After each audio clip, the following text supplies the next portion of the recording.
तुम्ही पाहत आहात MCN न्यूज मराठी।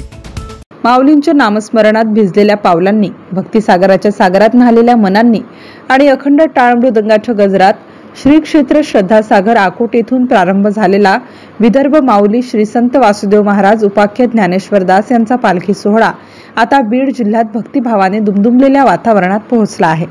या वारीचा प्रवास अकोला, वाशिम, हिंगोली, परभणी मार्गे होऊन अखेर बीड जिल्ह्यात साश्रू नयनांनी आणि मंगल गर्जनेसह स्वागत झाले।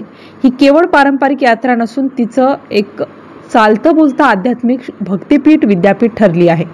पालखी बीडमध्ये दाखल होताच जिल्ह्याच्या मातीने भक्तिरंग चढवला। शहराच्या दाराशी स्वागत समितीने उभं राहून फुलांची उधळण, जय जयकार आणि अभंगाच्या ओढी गात महाप्रसादाच्या आयोजनातून सेवाभाव प्रकट केला।